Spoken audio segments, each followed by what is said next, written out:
নবীজির সুন্নত থেকে, নবীজি থেকে দূরে সরানোর জন্য, ইসলামী দল থেকে দূরে সরানোর জন্য, ওলামায়ে কেরামের থেকে দূরে সরানোর জন্য বাতিল দলগুলো, ইহুদি, খ্রিস্টান, বৌদ্ধ, নাসারা সবাই একত্রিত হইয়া মুসলমানের উপর আক্রমণ করার জন্য চেষ্টা করবে। বলেন ঠিক না ঠিক? মুসলমান এমন জাতি, মুসলমান কোন কাফের বেঈমানকে ভয় পায় না। মুসলমান ঈমানের জন্য জীবন দিতে পারে, মুসলমান কোরআনের জন্য জীবন দিতে পারে, রক্ত দিতে পারে, ইসলামের জন্য রক্ত দিতে পারে। এই বাংলার জমিনের মধ্যে ইসলাম কায়েম করার জন্য আপনাকে আমাকে কখনো যদি ইসলামী দলগুলো রক্ত দেওয়ার জন্য, জীবন বিলিয়ে দেওয়ার জন্য যদি ডাক দেওয়া হয়, কারা কারা রাজি আছেন? দুই হাত তুলে আল্লাহকে দেখাইয়া দেন।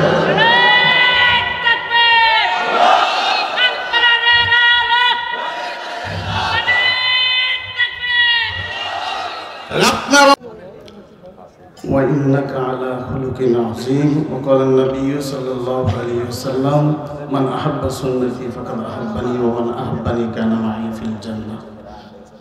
আলহামদুলিল্লাহ, আল্লাহ পাক রব্বুল আলামিন আপনাকে আমাকে যাচাই করে বাছাই করে মহব্বত করে ভালোবেসে দিনের মজলিস বেহেশতের বাগানে আশার বাসার তৌফিক দান করেছেন। এর জন্য শুকরিয়া আদায় করি, জবান খুলে বলি আলহামদুলিল্লাহ।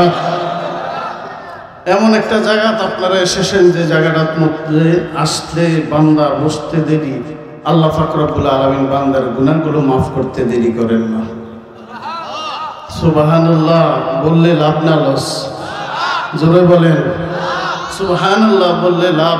আল্লাহ রাসূল সাল্লাল্লাহু আলাইহি ওয়াসাল্লাম বলেন, কোন ব্যক্তি যদি একবার সুবহানাল্লাহ বলে, আল্লাহ পাক রব্বুল আলামিন সুবহানাল্লাহর সওয়াব দ্বারা মিজানের পাল্লাটা বরফর করে দেন। যখন সুবহানাল্লাহ, আল্লাহ পাক রব্বুল আলামিন আপনার আমার নবী মুহাম্মদ রাসূলুল্লাহ সাল্লাল্লাহু আলাইহি ওয়াসাল্লামকে দুনিয়ার জমিনের মধ্যে পাঠাইছে উত্তম চরিত্র দিয়ে, যার চরিত্রের সার্টিফিকেট আল্লাহ পাক রব্বুল আলামিন কোরআনে কারিমের মধ্যে দিয়েছেন। ওয়া ইন্নাকা লা আলা খুলুকিন আযীম, যার চরিত্র সার্টিফিকেট আল্লাহ পাক রব্বুল আলামিন দুনিয়ার জমিনের মধ্যে আল্লাহ তাআলা দিয়ে দিয়েছেন। পৃথিবীতে যত নেতা আছে, যে যত বড় নেতা দাবি করুক না কেন, আমি এই, আমি মেম্বার, আমি চেয়ারম্যান, আমি এই, আমি সেই, আপনি যেই দেশের হোক, আমেরিকার হোক, রাশিয়ার হোক, ভারতের হোক, মোদির হোক, তাদের আদর্শ, তাদের চরিত্র যদি আপনি চরিত্রবান হন, তাহলে আপনি জান্নাতে যাইতে পারবেন না। কিন্তু আপনার আমার নবীর চরিত্রে চরিত্রবান যারা হবে তারা জান্নাতি। যেরকম সুবহানাল্লাহ। এই জন্য মুসলমান ইমানদার, আপনার আমি এই দুনিয়ার জমিনের মধ্যে এসেছি আপনাকে আমাকে কিভাবে জাহান্নাম থেকে মুক্ত করা যায়, কিভাবে জান্নাতে নেওয়া যায়, আপনার আমার নবী এই জিনিসগুলো আপনাকে আমাকে শিক্ষা দিয়া গেছে।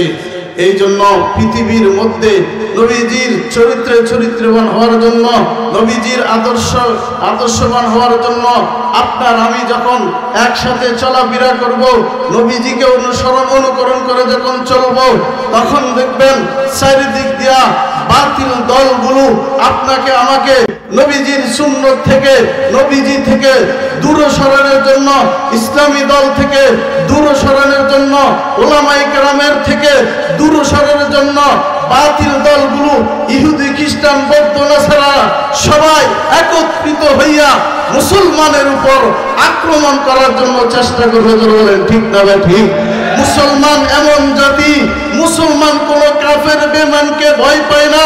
মুসলমান ঈমানের জন্য জীবন দিতে পারে, মুসলমান কোরআনের জন্য জীবন দিতে পারে, রক্ত দিতে পারে, ইসলামের জন্য রক্ত দিতে পারে। এই বাংলার জমিনের মধ্যে ইসলাম কায়েম করার জন্য আপনাকে আমাকে কখনো যদি ইসলামী দলগুলো রক্ত দেওয়ার জন্য, জীবন বিলিয়ে দেওয়ার জন্য যদি ডাক দেওয়া হয়, কারা কারা রাজি আছেন? দুই হাত তুলে আল্লাহকে দেখাইয়া দেন।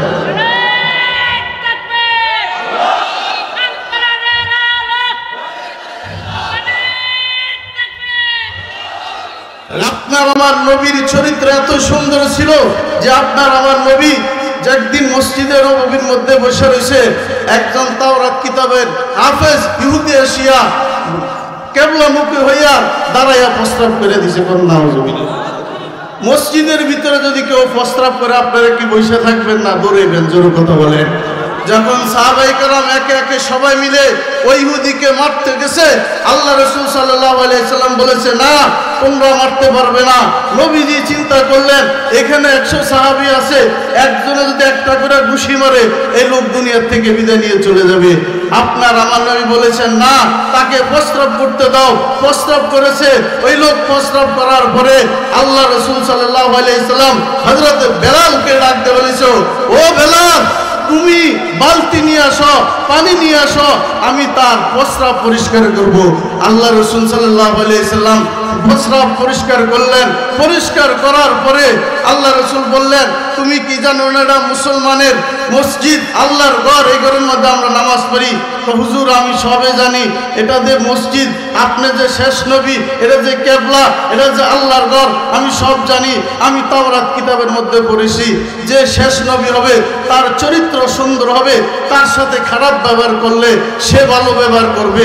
কিন্তু আমার উচিত ছিল আমি ঘুষি আমার থাপ্পড় খাওয়ার, কিন্তু আপনার সাহাবায়ে কেরামদেরকে আপনি নিষেধ করে দিয়েছেন কেউ যেন থাপ্পড় না মারে। এই জন্য আমি আপনার থাপ্পড়, আপনি আমাকে মারেন নাই, তাতে বোঝা গেছে আপনি শেষ নবী, আপনার চরিত্র সুন্দর, আপনার আদর্শবান, অতএব আপনি আমাকে কালিমা পড়ায় মুসলমান বানিয়ে দেন। যেরকম সুবহানাল্লাহ। এই জন্য আমরা নবীর চরিত্রবান হব তো ইনশাআল্লাহ। আল্লাহ পাক রব্বুল আলামিন সবাইকে কবুল করুক, সবাই বলেন আমিন।